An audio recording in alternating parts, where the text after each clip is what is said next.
ಅಡಿಗೆ ಮನೆಯಲ್ಲಿ ಹೊಸ ಪ್ರಯೋಗಗಳನ್ನು ಮಾಡೋದಕ್ಕೆ ಮನಸ್ಸು ತುಡಿತಾ ಇರುತ್ತೆ. ನಾನಂತೂ ಹಾಗೆ, ನೀವು ಹಾಗೇನಾ? ತುಂಬ ದಿವಸದಿಂದ ಈ ಒಂದು ರೆಸಿಪಿ ಮಾಡಬೇಕು ಅಂತ ಅಂದ್ಕೊಳ್ತಾನೇ ಇದ್ದೆ. ಸೀಸನ್ ಬರಲಿ ಅಂತ ವೆಯ್ಟ್ ಮಾಡ್ತಾ ಇದ್ದೆ. ಇವತ್ತು ನಾನು ರುಚಿಯಾಗಿರುವಂತಹ ಒಳ್ಳೆ ಪರಿಮಳಭರಿತವಾಗಿರುವಂತಹ ಒಂದು ಪೂರಿಯೊಂದಿಗೆ ಬಂದಿದ್ದೇನೆ. ಸಾಮಾನ್ಯವಾಗಿ ನಾವು ಬಾಳೆಹಣ್ಣನ್ನು ಹಾಕಿ ಬಾಳೆಹಣ್ಣಿನ ಬನ್ಸ್ ಮಾಡ್ತೀವಲ್ಲ, ನಾವಿವತ್ತು ಮಾವಿನ ಹಣ್ಣು ಹಾಕಿ ಮಾವಿನ ಹಣ್ಣಿನ ಪೂರಿ ಮಾಡೋಣ. ತುಂಬಾ ಚೆನ್ನಾಗಿರುತ್ತೆ. ಮಾವಿನ ಹಣ್ಣಿನ ಪ್ರಿಯರಿಗೆ ತುಂಬ ಇಷ್ಟ ಆಗುತ್ತೆ. ಹಾಯ್ ಫ್ರೆಂಡ್ಸ್, ಎಲ್ಲರಿಗೂ ನಮಸ್ಕಾರ. ವೆಲ್ಕಮ್ ಟು ಸಂತೃಪ್ತಿ ಕಿಚನ್. ಇದನ್ನು ಮಾಡೋದಕ್ಕೆ ನಾನು ಹಣ್ಣಾಗಿರುವಂತಹ 3 ಮಾವಿನ ಹಣ್ಣನ್ನು ತೊಗೊಂಡಿದ್ದೀನಿ. ಚೆನ್ನಾಗಿ ಹಣ್ಣಾಗಿರಲಿ ಮತ್ತು ಆದಷ್ಟು ಸಿಹಿಯಾದಂತಹ ಮಾವಿನ ಹಣ್ಣನ್ನು ಉಪಯೋಗಿಸಿ, ಆವಾಗ ಚೆನ್ನಾಗಾಗತ್ತೆ. ಇವಾಗ ಮಾವಿನ ಹಣ್ಣನ್ನು ಚೆನ್ನಾಗಿ ತೊಳೆದು ತೊಟ್ಟನ್ನು ಕಟ್ ಮಾಡಿ ಇದನ್ನು ಹೆಚ್ಕೊಳ್ತಾ ಇದ್ದೀನಿ. ಈ ರೀತಿಯೆಲ್ಲ ಮಾವಿನ ಹಣ್ಣು ಹೆಚ್ಚೋಕ್ಕೆ ಯಾರಿಗೆಲ್ಲ ಇಷ್ಟ? ನನಗಂತೂ ತುಂಬ ಇಷ್ಟ ಆಗುತ್ತೆ. ಮಾವಿನ ಹಣ್ಣು ಗಟ್ಟಿಯಾಗಿದ್ದರೆ ಈ ರೀತಿ ಹೋಳು ಮಾಡ್ಕೊಳ್ಳಿ. ಅಂದರೆ ತುಂಬ ಹಣ್ಣಾಗಿದೆ ಅಂತಂದರೆ ಕೈನಿಂದನೇ ನೀವು ಕಿವುಚಿ ರಸವನ್ನು ತೆಕ್ಕೊಳ್ಬೋದು. ಈ ರಸೀಕರಣಿಗೆಲ್ಲ ನಾವು ಮಾಡ್ಕೊಳ್ತೀವಲ್ಲ, ಆ ರೀತಿ ಸಹ ಮಾಡ್ಕೊಳ್ಬೋದು. ನಾನು ಸ್ವಲ್ಪ ಗಟ್ಟಿ ಇದೆ ತೊಗೊಂಡಿರೋದು, ಹಾಗಾಗಿ ಈ ರೀತಿ ಹೆಚ್ಚಿಟ್ಕೊಳ್ತಾ ಇದ್ದೀನಿ. ಪೂರ್ತಿಯಾಗಿ ಮಾವಿನ ಹಣ್ಣನ್ನೆಲ್ಲ ಪೂರ್ತಿಯಾಗಿ ಹೆಚ್ಚಿ ಆದಮೇಲೆ ಇದನ್ನು ಮಿಕ್ಸರ್ ಜಾರ್ಗೆ ಹಾಕ್ತಾ ಇದ್ದೀನಿ. ಈ ಮಾವಿನ ಹಣ್ಣಿನ ಘಮ ಅಥವಾ ಪರಿಮಳನ ಸಾಮಾನ್ಯವಾಗಿ ಯಾರು ಇಷ್ಟ ಇಲ್ಲ ಅಂತ ಹೇಳೋದೇ ಇಲ್ವೇನೋ ಅಲ್ವಾ? ಈಗ ಇದಕ್ಕೆ ಒಂದು 3 ಚಮಚದಷ್ಟು ಸಕ್ಕರೆ ಹಾಕ್ತಾ ಇದ್ದೀನಿ. ಮಾವಿನ ಹಣ್ಣಿನ ಸಿಹಿಯನ್ನು ನೋಡಿಕೊಂಡು ನೀವು ಸಕ್ಕರೆಯನ್ನು ಹೆಚ್ಚು ಕಡಿಮೆ ಮಾಡ್ಕೊಳ್ಬೋದು. ಈಗ ಮಾವಿನ ಹಣ್ಣಿನ ಪಲ್ಪನ್ನು ತಯಾರಿಸ್ಕೊಂಡಾಗಿದೆ. ಇದನ್ನು ಒಂದು ಮಿಕ್ಸಿಂಗ್ ಬೌಲ್ಗೆ ಹಾಕ್ಕೊಳ್ತಾ ಇದ್ದೀನಿ. ಈ ಪೂರಿಯ ರುಚಿ ಒಂದೇ ಅಲ್ಲ, ಬಣ್ಣ ಸಹ ಅದ್ಭುತವಾಗಿ ಬರುತ್ತೆ. ಇದಕ್ಕೆ ಕುಟ್ಟಿ ಪುಡಿ ಮಾಡಿರುವಂತಹ ಏಲಕ್ಕಿ ಪುಡಿಯನ್ನು ಸೇರಿಸ್ತಾ ಇದ್ದೀನಿ. ಚೆನ್ನಾಗಾಗತ್ತೆ ಅಂತ. ಏಲಕ್ಕಿ ಬೇಡ ಅಂತಂದರೆ ಸ್ಕಿಪ್ ಮಾಡ್ಬೋದು. ಒಂದು ಚಿಟಿಕೆ ಉಪ್ಪನ್ನು ಸಹ ಹಾಕಿಬಿಟ್ಟು ಮೊದಲಿಗೆ ಚೆನ್ನಾಗಿ ಇದನ್ನು ಕೈನಿಂದ ಕಲಿಸ್ಕೊಳ್ತೀನಿ. ಒಂದು ಚೂರು ನಮಗೆ ಆ ಮಾವಿನ ಹಣ್ಣಿನ ಗಟ್ಟಿಯ ಭಾಗ ಇರಬಾರ್ದು. ಮಿಕ್ಸಿನಲ್ಲಿ ಮಾಡಿಕೊಂಡ್ರೆ ನೀಟಾಗಿ ಈ ರೀತಿ ಪ್ಯೂರಿ ಥರ ಆಗಿಬಿಡತ್ತೆ.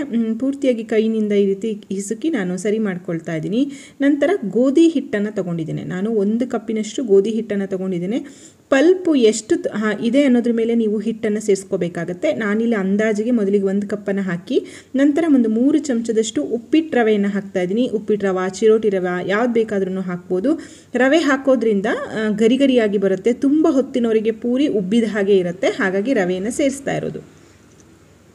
ಮತ್ತಷ್ಟು ಗೋಧಿ ಹಿಟ್ಟನ್ನು ಸೇರಿಸ್ಕೊಳ್ತಾ ಇದ್ದೀನಿ. ನೀವಿಲ್ಲಿ ಅರ್ಧ ಗೋಧಿ ಹಿಟ್ಟು ಅಥವಾ ಅರ್ಧ ಮೈದಾ ಹಿಟ್ಟು ಆ ಥರ ಸಹ ಬೇಕಿದ್ರೂ ಮಾಡ್ಕೊಳ್ಬೋದು. ಅದು ಇನ್ನೂ ಸ್ವಲ್ಪ ಫಲ್ಫಿಯಾಗಿ ಬರುತ್ತೆ. ನಾನು ಮೈದಾವನ್ನು ಯೂಸ್ ಮಾಡಿಲ್ಲ.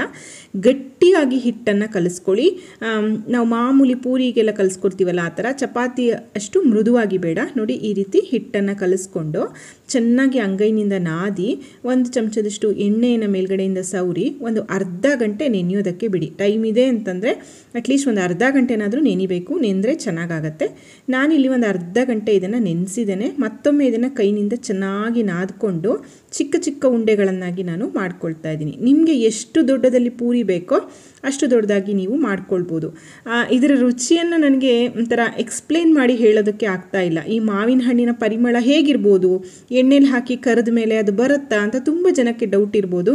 ಖಂಡಿತ ಬರುತ್ತೆ. ಈ ನಾವು ಫ್ರೂಟಿ, ಮಾಜಾ, ಸ್ಲೈಸ್ ಎಲ್ಲ ಕುಡಿದಾಗೆಲ್ಲ ಒಂಥರ ಆ ಮಾವಿನ ಹಣ್ಣಿನ ಫ್ಲೇವರ್ ಬರುತ್ತಲ್ಲ, ಅದೇ ರೀತಿ ಇರುತ್ತೆ ಈ ಪೂರಿ. ಮತ್ತು ನಾವು ಮೇಲಿಂದ ಸ್ವಲ್ಪ ಸಕ್ಕರೆನೂ ಹಾಕಿರೋದ್ರಿಂದ ಮಾವಿನ ಹಣ್ಣಿನಲ್ಲೂ ಸಿಹಿ ಇರೋದ್ರಿಂದ ಒಂಥರ ತುಂಬ ಸಿಹಿಯಾಗಿ ಚೆನ್ನಾಗಿರುತ್ತೆ. ಆ ಮಾವಿನ ಹಣ್ಣಿನಲ್ಲಿರುವಂಥ ಹುಳಿ ಸಹ ಒಳ್ಳೆ ರುಚಿಯನ್ನು ಕೊಡುತ್ತೆ. ಪೂರಿಯನ್ನು ಲಟ್ಟಿಸಿ ಆದಮೇಲೆ ಎಣ್ಣೆಯನ್ನು ಕಾಯೋದಕ್ಕೆ ಇಟ್ಟು ಎಣ್ಣೆ ಚೆನ್ನಾಗಿ ಕಾದ್ಮೇಲೆ ಒಂದ್ಸಲ ಚೆಕ್ ಮಾಡ್ಕೊಳ್ಳಿ. ಎಣ್ಣೆ ಚೆನ್ನಾಗಿ ಕಾದಿದೆ ಅಂತ ಆದಮೇಲೆ ಲಟ್ಟಿಸಿರುವಂತಹ ಪೂರಿಯನ್ನು ಎಣ್ಣೆಯಲ್ಲಿ ಹಾಕಿ ಎರಡೂ ಬದಿ ಹೊಂಬಣ್ಣ ಬರೋ ತನಕ ಕರಿಯೋದು. ಹೊಂಬಣ್ಣ ಅಂತ ಹೇಳೋ ಹಾಗೆ ಇಲ್ಲ, ಒಂಥರ ಬಂಗಾರದ ಬಣ್ಣದಲ್ಲೇ ಬರುತ್ತೆ ಈ ಪೂರಿ. ನೋಡಿ, ನಾವು ಯಾವುದೇ ಕಲರ್ ಹಾಕಿಲ್ಲ, ನ್ಯಾಚುರಲ್ ಆಗಿರುವಂತಹ ಕಲರು ಮತ್ತು ಒಳ್ಳೆ ಮಾವಿನ ಹಣ್ಣಿನ ಪರಿಮಳ ಸಹ ಆಗುತ್ತೆ. ಎರಡೂ ಕಡೆ ಚೆನ್ನಾಗಿ ಕಾಯಿಸ್ಕೊಂಡ್ಮೇಲೆ ತೆಕ್ಕೊಂಡ್ರೆ ರುಚಿಯಾಗಿರುವಂತಹ ಮಾವಿನ ಹಣ್ಣಿನ ಪೂರಿ ಅಥವಾ ಮ್ಯಾಂಗೋ ಪೂರಿ ತಯಾರಾಯಿತು.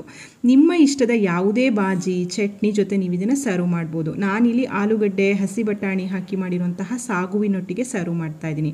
ಪರ್ಸ್ನಲಿ ನನಗೆ ಇದು ಯಾವುದೇ ಸಾಗು ಚಟ್ನಿಗಿಂತ ಹಾಗೆ ತಿನ್ನಲಿಕ್ಕೆ ತುಂಬ ರುಚಿ ಅಂತ ಅನ್ನಿಸ್ತು. ನೋಡಿ, ಒಂದು ಪೂರಿಯನ್ನು ನಾನು ಹರಿದು ತೋರಿಸ್ತಾ ಇದ್ದೀನಿ. ಎಷ್ಟು ಚೆನ್ನಾಗಿ ಬಂದಿದೆ. ಎಣ್ಣೆ ಸಹ ಕುಡ್ದಿಲ್ಲ, ತುಂಬ ಉಬ್ಬಿಕೊಂಡು ಸಹ ಬಂದಿದೆ.